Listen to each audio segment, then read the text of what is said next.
Ravi sir here. Dear children, today we shall discuss a short story, A Letter to God by G.L. Funes. The first unit in First Flight. The NCERT textbook in English for class 10. Children, you must have heard an English proverb that says that faith can move mountains, जिसका मतलब होता है कि श्रद्धा और विश्वास ऊंचे पहाड़ को भी हिला सकते हैं.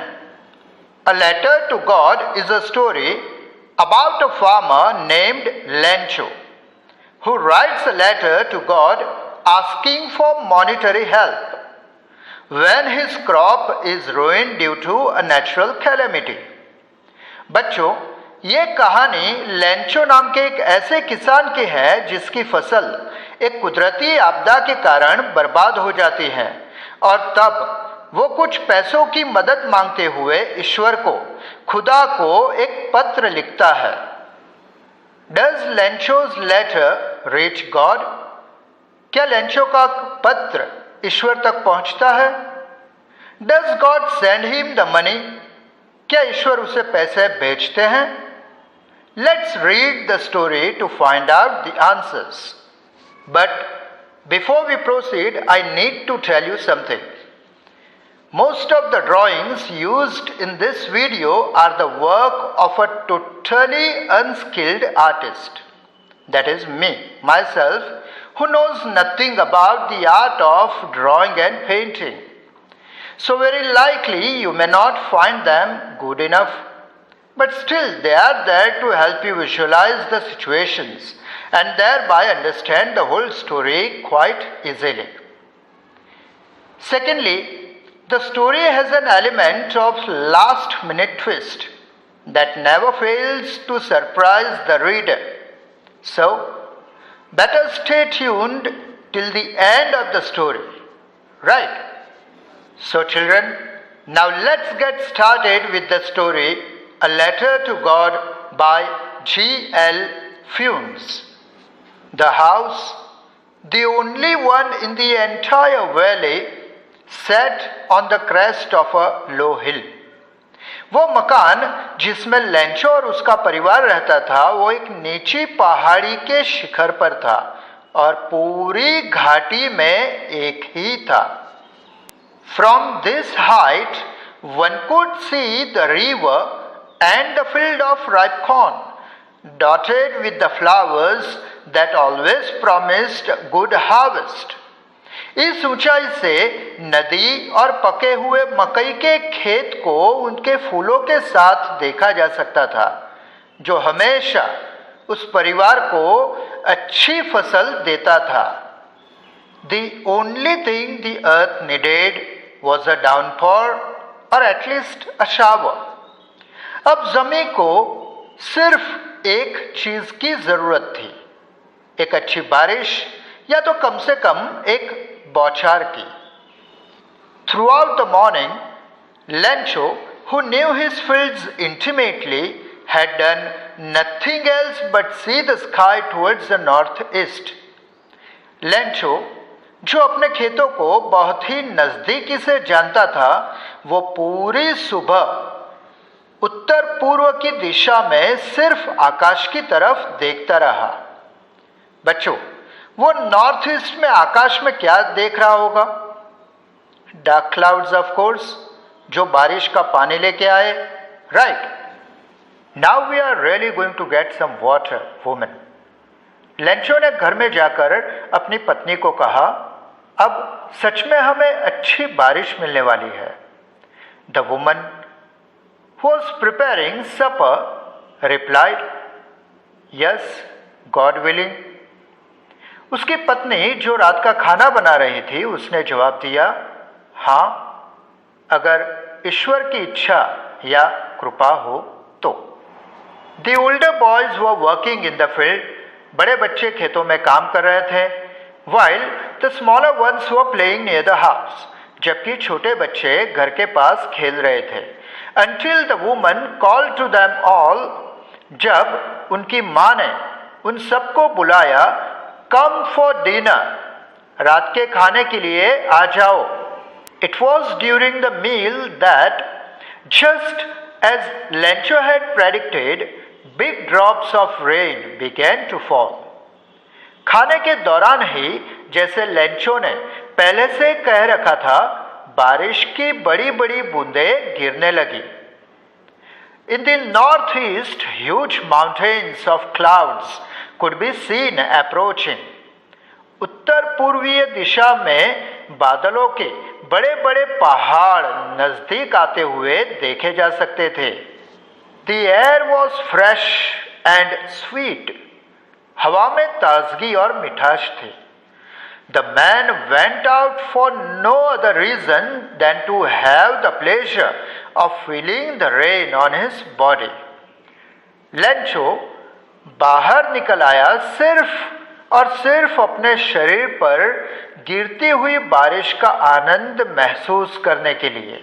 And when he returned, जब वो लौटा, he exclaimed, उसने कहा, These aren't raindrops falling from the sky. आसमान से गिरने वाली ये बारिश की बूंदें नहीं हैं। They are new coins. ये तो नए सिक्के हैं। The big drops are 10 cent pieces. बड़ी बूंदें 10 सेंट के सिक्के हैं। And the little ones are 5s. और छोटी बूंदें 5 सेंट के। With a satisfied expression, he regarded the field of ripe corn with its flowers draped in a curtain of rain. एक संतुष्ट अभिव्यक्ति के साथ वो बारिश के पर्दे में लिपटे हुए अपने फूलों के साथ पके मकई के उन खेतों के बारे में सोचने लगा। But suddenly, लेकिन अचानक, a strong wind began to blow. तेज हवा चलनी शुरू हो गई। And along with the rain, और बारिश के साथ very large hailstones began to fall. बहुत बड़े बड़े ओले यानी बर्फ के टुकड़े गिरने लगे। These truly did resemble new silver coins. ये सच में नए चांदी के सिक्कों से मिलते जुलते थे। The boys, exposing themselves to the rain, ran out to collect the frozen pearls. लड़के भी खुद को बारिश में भिगोते हुए जमे हुए मोती यानी बर्फ के टुकड़ों को इकट्ठा करने के लिए बाहर निकल पड़े। It's really getting bad now, exclaimed the man. Lencho ने कहा, यह सच में अब बुरा हो रहा है। I hope it passes quickly. काश यह जल्द ही बंद हो जाए। But लेकिन it did not pass quickly. ये तुरंत बंद नहीं हुआ। For an hour the hail rained on the house, the garden, the hillside, the cornfield, on the whole valley. पूरे 1 घंटे तक घर, बगीचे, पहाड़ी, मकई के खेत, पूरी घाटी पर ओलों की बारिश होती रही। The field was white as if covered with salt. पूरा खेत सफेद हो चुका था, जैसे नमक से ढका हो। Not a leaf remained on the trees. पेड़ों पर एक पत्ता भी नहीं रहा। The corn was totally destroyed. फसल पूरी बर्बाद हो चुकी थी। The flowers were gone from the plants. पौधों से फूल चले गए थे। Lencho's soul was filled with sadness. Lencho की आत्मा दुखी हो गई। When the storm had passed, जब तूफान गुजर गया, Lencho stood in the middle of the field. Lencho खेत के बीच में खड़ा हो गया and said to his sons, और अपने बेटों से कहा, A plague of locust would have left more than this. टिड्डियों की बीमारी ने भी इससे ज्यादा छोड़ा होता। The hail has left nothing. ओलों ने कुछ भी नहीं छोड़ा। This year we will have no corn. इस साल हमें कोई फसल नहीं मिलेगी। That night was a sorrowful one. वह एक दुखद रात थी। Some said, all our work for nothing. किसी ने कहा, हमारी सारी मेहनत बेकार गई। Some said, "There is no one who can help us." ऐसा कोई नहीं जो हमारी मदद कर सके. We'll all go hungry this year. इस साल हम सब भूखे मरेंगे. लेकिन in the hearts of all who lived in that solitary house in the middle of the valley, there was a single hope. घाटी के बीच उस अकेले घर में रहने वाले सभी के दिलों में एक ही उम्मीद थी. Help from God. ईश्वर से मदद. Then someone said, तब किसी ने कहा, Don't be so upset, even though this seems like a total loss. भले ही यह पूरे नुकसान की तरह दिख रहा है, फिर भी तुम इतना उदास ना हो. Remember, याद रखो, no one dies of hunger. कोई भूख से नहीं मरता. That's what they say. लोगों का यही कहना है. No one dies of hunger. कोई भूख से मरता नहीं. All through the night, Lencho thought only of his one hope, the help of God, whose eyes, as he had been instructed, see everything, even what is deep in one's conscience.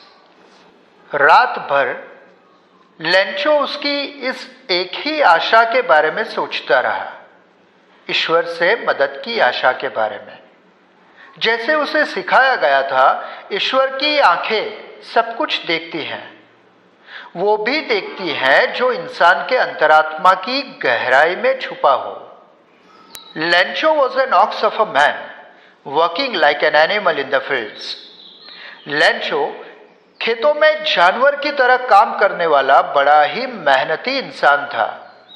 But still, फिर भी, ही knew how to right. उसे लिखना आता था. The following Sunday, अगले रविवार को, eight day break, सुबह में, he began to write a letter. वो एक पत्र लिखने लगा. Which he himself would carry to town and place in the mail. जो वो खुद शहर ले जाएगा और डाक में डाल देगा. It was nothing less than a letter to God. ये ईश्वर को लिखे गए एक पत्र से कम न था. He wrote, God, if you don't help me, my family and I will go hungry this year. I need 100 pesos in order to sow my field again and to live until the crop comes, because the hailstorm ... उसने लिखा, हे ईश्वर, अगर आप मेरी मदद नहीं करते हैं तो मैं और मेरा परिवार इस साल भूखों मरेंगे. मुझे अपने खेत को फिर से बोने के लिए और फसल आने तक जीने के लिए 100 पैसोस की जरूरत है, क्योंकि ओलावृष्टि के कारण वगैरह वगैरह. He wrote to God on the envelope. उसने लिफाफे पर ईश्वर के लिए लिखा. Put the letter inside. पत्र को अंदर रख लिया. एंड, और, स्टिल ट्रबल्ड, अभी भी परेशानी में, वेंट आउट टू टाउन. शहर की ओर निकल पड़ा. एट द पोस्ट ऑफिस, डाकघर में, he placed a stamp on the letter. पत्र पर एक मोहर लगाई. एंड, और, dropped it into the mail box. Mail box में डाल दिया. One of the employees, who was a postman and also helped at the post office, went to his boss laughing heartily and showed him the letter to God. एक कर्मचारी जो एक डाकिया था, postman था और डाकघर में, पोस्ट ऑफिस में मदद भी करता था, दिल खोलकर हंसते हुए उसके अफसर यानी पोस्ट मास्टर के पास गया और उसे ईश्वर को लिखा गया वह पत्र दिखाया. Never in his career as a postman had he known that address. एक डाकिये के अपने करियर में, पोस्टमैन के अपने करियर में कभी भी उस पते के बारे में वह जानता नहीं था. द पोस्टमास्टर, जो एक फैट, मोटा और एमिएबल, सुशील इंसान था, वह भी हंसने लगा। लेकिन ऑलमोस्ट इमीडिएटली, तुरंत ही टर्न्ड सीरियस, वह गंभीर हो गया। And tapping the later on his desk, उसकी मेज पर पत्र को थपथपाते हुए कॉमेंटेड, कहा, व्हाट फेथ, क्या विश्वास है। I wish I had the faith of the man who wrote this letter. काश मुझ में उस इंसान का विश्वास होता जिसने यह पत्र लिखा है। Starting up a correspondence with God, ईश्वर से पत्र व्यवहार शुरू कर दिया। इसलिए in order not to shake the writer's faith in God, ईश्वर में उस पत्र लिखने वाले का विश्वास हिल ना जाए, इसलिए the postmaster came up with an idea. Postmaster को एक विचार सूझा। आंसर द लेटर, उस पत्र का जवाब दिया जाए। लेकिन when he opened it, it was evident, यह स्पष्ट था कि he needed something more than goodwill, ink and paper. उसे सद्भावना और पत्र से अधिक कुछ चाहिए था। लेकिन he stuck to his resolution, वह अपने संकल्प पर डटा रहा। He himself gave part of his salary, उसने खुद अपने वेतन का हिस्सा दिया। He asked for money from his employees, उसने अपने कर्मचारियों से पैसे मांगे। और several friends of his were obliged to give something for an act of charity, उसके कई दोस्त दान के इस कार्य के लिए कुछ देने के लिए बाध्य थे। लेकिन it was impossible for him to gather the 100 pesos. लेकिन उसके लिए एक साथ 100 पैसों इकट्ठा करना नामुमकिन था। इसलिए he was able to send the farmer only a more than half. वो उस किसान को यानी लेंचो को सिर्फ आधे से थोड़ा ज्यादा भेज सका। He put the money in an envelope addressed to Lencho, उसने लेंचो के नाम से लिखे गए एक लिफाफे के अंदर पैसे रखे। एंड विथ इट, और उसके साथ, अ लेटर, एक पत्र, containing only a single word as a signature, God, जिसमें हस्ताक्षर के रूप में केवल एक शब्द लिखा था, ईश्वर। The following Sunday, Lencho came a bit earlier than usual to ask if there was a letter for him. अगले रविवार लेंचो सामान्य समय से थोड़ा पहले यह पूछने के लिए आया कि क्या उसके लिए कोई पत्र है। It was the postman himself, वो पोस्टमैन ही था, who handed him the letter, जिसने उसे अपने हाथों से पत्र दिया। वाइल, जबकि the postmaster, experiencing the contentment of a man who has performed a good deed, looked on from his office, जबकि पोस्टमास्टर एक ऐसा व्यक्ति जो एक अच्छा काम करने का संतोष अनुभव कर रहा था, वो अपने ऑफिस से देख रहा था। Lencho showed not the slightest surprise on seeing the money. पैसे देखकर लेंचो ने जरा सा भी आश्चर्य व्यक्त नहीं किया। Such was his confidence, ऐसा था उसका आत्मविश्वास। लेकिन he became angry when he counted the money. जब उसने पैसे गिने, वो गुस्सा हो गया। God could not have made a mistake. ईश्वर से भूल नहीं हो सकती। Nor could he have denied Lencho what he had requested, और ना ही वो लेंचो की रिक्वेस्ट अनुरोध को मना कर सकते हैं। Immediately, तुरंत ही Lencho went up to the window to ask for paper and ink. एक पेपर और पेन मांगने के लिए लेंचो खिड़की के पास गया।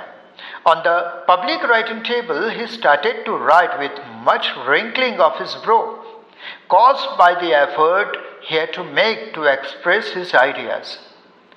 आम लोगों के लिखने के लिए बने उस मेज पर वो आंखों की भौहों को सिकुड़ कर कुछ लिखने लगा।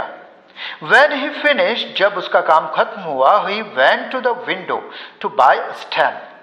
एक स्टैम्प खरीदने के लिए उस खिड़की पर गया, which जो he licked and then affixed to the envelope with a blow of his fist. उसने उस स्टैम्प को थोड़ी थूक लगाई और लिफाफे पर अपने मुट्ठी के वार के साथ चिपका दी। The moment the letter fell into the mailbox, the postmaster went to open it. जैसे ही वह पत्र मेल बॉक्स यानी डाक के डिब्बे में गिरा, पोस्टमास्टर उसे खोलने के लिए गया। It said, उसमें लिखा था, God, hey Ishwar, of the money that I asked for, जितने पैसे मैंने मांगे थे, only 70 pesos reached me. उनमें से मुझ तक सिर्फ 70 पैसोस पहुंचे हैं। Send me the rest. बाकी के पैसे मुझे भेज दो। Since I need it very much. क्योंकि मुझे उनकी बहुत ज़रूरत है। But लेकिन don't send it through the mail. उन्हें डाक के द्वारा, पोस्ट के द्वारा मत भेजना। Because क्योंकि पोस्ट ऑफिस एम्प्लॉइज, ये पोस्ट ऑफिस के कर्मचारी हैं, are a bunch of crooks, बदमाशों का एक झुंड है। आपका लेंचो। एंड और विद दीज वर्ड्स, इन शब्दों के साथ our story comes to an end. हमारी ये कहानी यहीं खत्म होती है। How did you find the end of the story? आपको इस कहानी का अंत कैसे लगा? Was it a funny one? क्या ये मजेदार था? इफ यस, अगर हाँ, then think of the emotions of the postmaster and other employees. उस पोस्टमास्टर और अन्य कर्मचारियों के बारे में सोचिए, who sacrificed their hard-earned money just to see a smile on Lencho's face, जिन्होंने अपनी गाढ़ी मेहनत की कमाई सिर्फ इसलिए कुर्बान कर दी ताकि वो लेंचो के चेहरे पर एक मुस्कान देख सके। Then, would you call Lencho an ungrateful man? तो क्या आप लेंचो को एक एहसान फरामोश इंसान कहोगे? No, नहीं। Because he had no idea about the act of charity made by the post office employees. उसे उस पोस्ट ऑफिस के कर्मचारियों द्वारा किए गए दान कार्य के बारे में पता ही नहीं था। That's why he was under impression that God had sent him the 100 pesos. But the post office employees took away 30 pesos out of it. और इसीलिए लेंचो को लगा कि ईश्वर ने जो उसके लिए 100 पैसोस भेजे थे, उनमें से 30 पैसोस उन कर्मचारियों ने ही निकाल लिए होंगे। राइट? सो इसलिए we can safely call it an irony of fate. हम इस परिस्थिति को विधि की विडंबना ही कह सकते हैं, इन विच, जिसमें something happens which is totally opposite to what we have expected, जिसमें ऐसा कुछ घटित होता है जो हमारी अपेक्षा से बिल्कुल विपरीत हो। Right? So children, I hope you enjoyed the story. See you soon with a new unit and a new hope of learning something new. Till then, wish you all the very best with today's learning. Bye.